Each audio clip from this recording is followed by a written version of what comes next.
Chapter 18, Open Exhibit. The first live helicopter shot hit the late-night news at 23:00. The anchor's voice was steady, trained, but tight around the edges. We are receiving confirmed reports now that multiple animals from the Bronx Zoo are loose within city limits. Authorities are urging residents to remain indoors and avoid all contact. Earlier this year, recent upgrades to the zoo's automated containment system, funded in part by private donors, were implemented to modernize security. Officials are now investigating whether those systems played a role in tonight's incident. The camera feed shook as the helicopter adjusted its position. Below, flashing lights stitched through downtown streets. Police cruisers. Fire. 2 armored SWAT vehicles were parked crooked near Riverside. The Chiron read, "Breaking, zoo animals loose, citywide alert." The field reporter stood 2 blocks from the zoo entrance, her hair whipping in the rotor wash from emergency aircraft. We've spoken to city officials who confirm that several containment systems failed earlier this evening. At this time, authorities will not confirm the exact number of animals involved. Behind her, the zoo gates stood open. Not broken but open, as if the zoo invites them in or something out.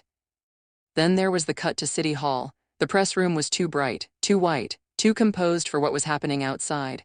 Bryce Kensington's father stood behind the podium, his hands flat on either side of it. Robert Kensington looked controlled, immaculate suit, silver hair. A man used to commanding rooms. He did not look like a man whose son was dead in the carnivore wing. "The zoo has served this city for over 30 years, for education and fun," he began. His voice carried the practiced weight of someone who'd given many statements before.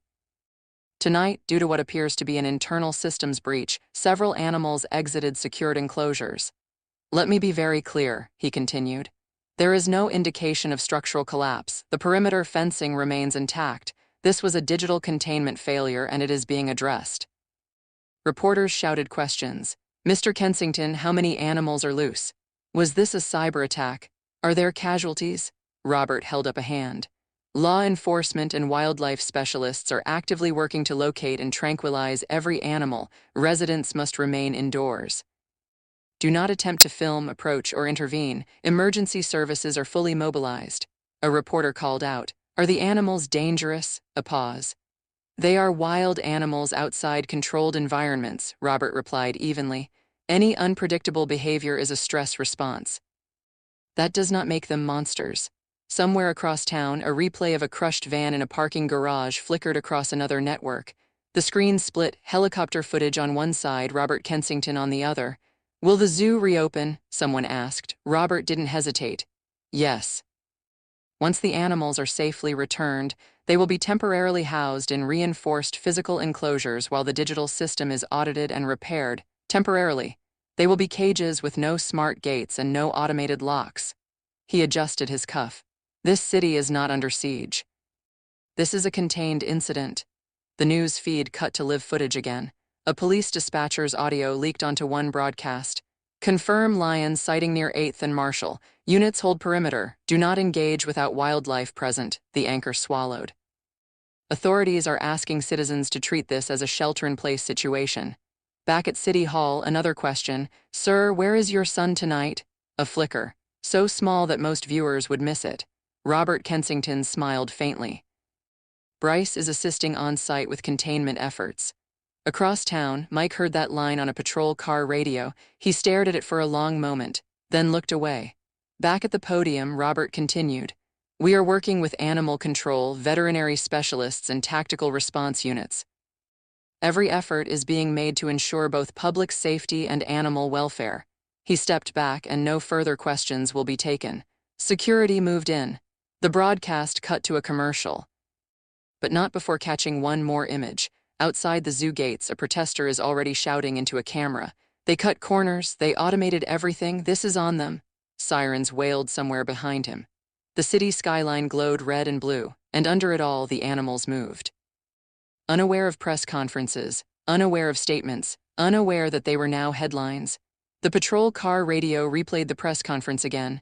"Bryce is assisting on-site with containment efforts." Mike let out a breath that wasn't quite a laugh. "Frackin' little shit." He muttered. The officer beside him glanced over. "What?" Mike didn't look at him. "He's the reason this happened." The officer frowned. What are you talking about? Mike finally turned. Bryce, he and his 6 rich idiot friends, they unlocked the cages, overrode the system. Thought it would be funny, or rebellious, or whatever the hell passes for a personality when you've never heard the word no. The officer's expression shifted slowly from confusion to disbelief. Wait, what? They opened everything, Mike said flatly. Carnivores first, then mixed habitats. They thought they could shut it back down before anyone noticed. They were playing with the locking system. Silence. The sirens in the distance filled it. The officer swallowed. You're saying this wasn't a breach? No, not hackers. No, Bryce did this. Mike's jaw tightened. He and his friends. The officer stared at him. Where are they now? Mike didn't answer right away. He looked down at the asphalt, then back up. They're dead. The word hung there. The officer blinked. What? Puff adder, Mike said quietly, bit him in the reptile corridor. I tranquilized it, but the venom moved fast, and when I got there, Bryce was already dead. The officer's voice dropped. And the others? Lion took 2 of them, Mike said. 1, I think the crocodile got.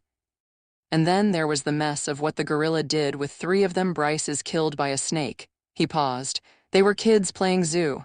The officer leaned back against the cruiser slowly. Frackin'. Mike rubbed a hand over his face.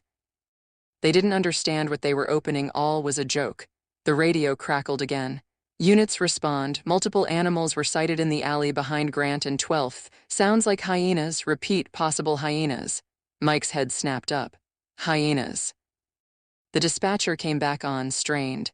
Caller reports a group of large dog-like animals circling individuals in the alley. Screaming was heard. Units approach with caution. Mike was already moving. Let's go. The alley behind Grant and 12th smelled like old trash and damp cardboard. 2 squad cars blocked either end. Headlights cut long shadows between dumpsters. 3 officers stood halfway down, weapons raised but uncertain. Where? Mike demanded. One officer pointed deeper into the dark. There.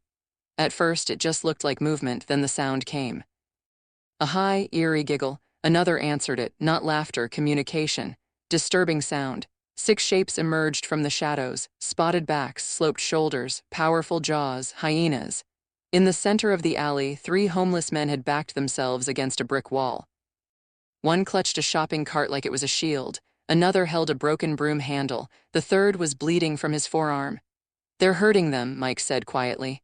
The hyenas moved in loose arcs, cutting off escape routes. One darted forward, snapping at the broom handle, testing. Another circled wide, trying to get behind them. They weren't panicked. They were opportunistic. Do not fire lethal unless they make contact, Mike ordered. They're assessing. One officer whispered, assessing what? Who's weakest? A hyena lunged suddenly, teeth catching the hem of one man's jacket. The man screamed. Now, Mike shouted. 4 tranquilizer darts were fired almost at once. 1 hit, 2 missed, 1 grazed. The struck hyena yelped and spun around, snapping at the dart. The others reacted instantly, not fleeing. They regrouped, clustered together. Their eyes were scanning and laughing. They're not scared of us, one officer muttered. No, Mike said. They're used to people. Another hyena rushed the squad car, slamming into the door with shocking force. Metal boomed, an officer flinched. Second fire, Mike barked. More darts. This time 2 landed clean. A third hit muscle. The alley exploded into noise, snarling, officers shouting, and civilians crying. One hyena made a break past the perimeter. Mike pivoted and fired, hit. The animal stumbled but kept running. Don't let it clear the street, someone yelled. A cruiser door swung shut just in time as the hyena collided with it, then staggered sideways. Sedatives began to work. One by one, the animals slowed. Their legs buckled and they were breathing heavily.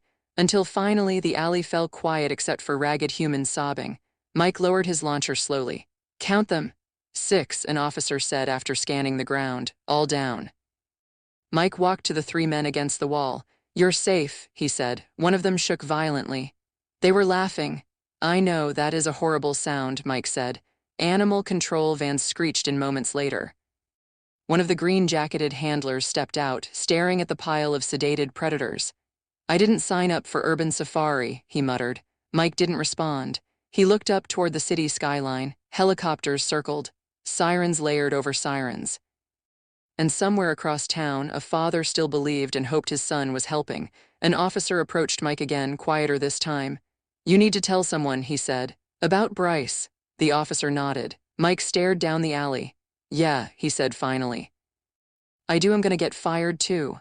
Why? The officer asked. Don't think Daddy is going to like what I will say about his dead son.